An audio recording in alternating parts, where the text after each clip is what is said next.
So the government's under pressure to drop controversial plans to hold more court cases and inquests in secret. An influential committee of peers and MPs has described the plans as flawed, while the Deputy Prime Minister Nick Clegg says he can't support them in their current form. The former government independent reviewer of terrorism legislation, Lord Carlile, is in Westminster. Good morning to you. So do you think that these plans are justified? I think the plans are justified, and I think there's been a huge amount of misinformation about them. The news management of this story has been absolutely terrible on the part of the government. But the fact is that the committee, the parliamentary committee you were speaking of, agrees that national security materials should be protected. They've said so in their conclusions, which I have in front of me. They've said that there should be a statutory presumption against the disclosure of intelligence material or foreign intelligence material, rebuttable only by compelling reasons. And what we're arguing about here is how it's done, not whether it's done.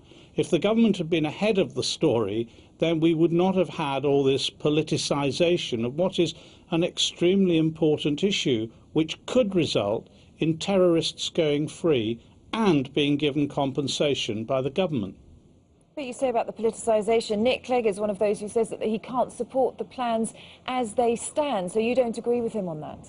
No, I don't disagree with him at all. What I agree with him about is, as I believe this is his view, is that national security has to be protected proportionately and that the ultimate decision should be in the hands of judges.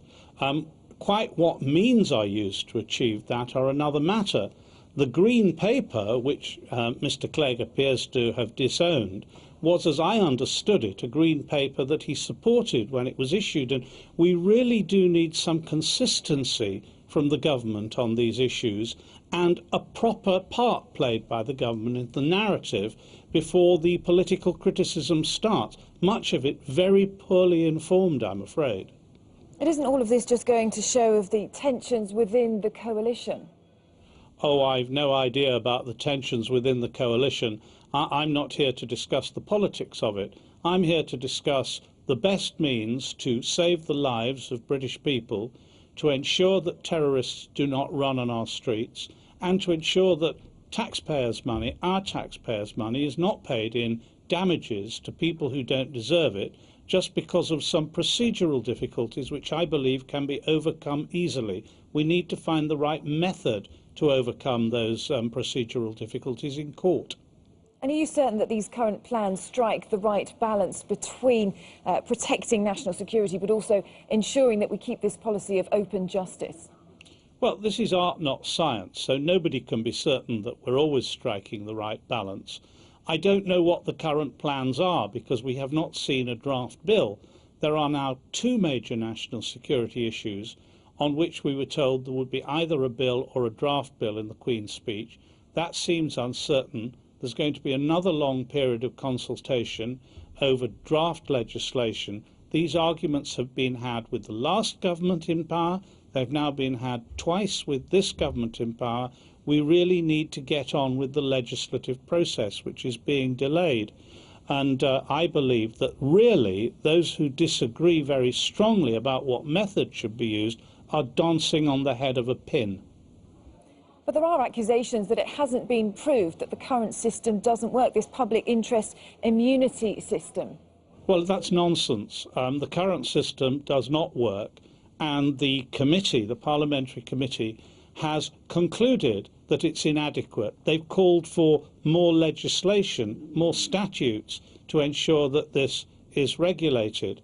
And, you know, if you want proof of how it has not worked, we've had a situation in which damages have been paid. I don't know what the sums are because they're confidential, but they must be large, to people who arguably didn't deserve a single penny because the government says it had evidence that they were engaged in terrorism.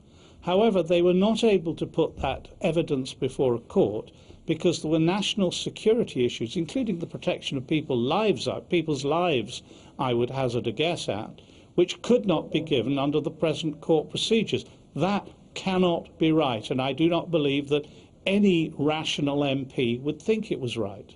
And in essence, you're saying that you think that this whole presentation of these plans has been mishandled. Is that what you're saying? I think the presentation of these plans has been awfully mishandled. I believe that the government should be expressing its views at an earlier stage and with much greater clarity. I have a great deal of sympathy with the Home Secretary, Theresa May, who has done her homework repeatedly and has a very clear view of what is required to deal with these issues. And I believe that the coalition processes need to be much more private and much more certain. What we've got now is a very senior minister, no one less than the Deputy Prime Minister, declaring that he does not support proposals which apparently were due to appear in the Queen's speech in the form of a draft bill. I simply don't understand how news management of that kind arises. Lord Carlile, thank you for your time this morning. Thank you.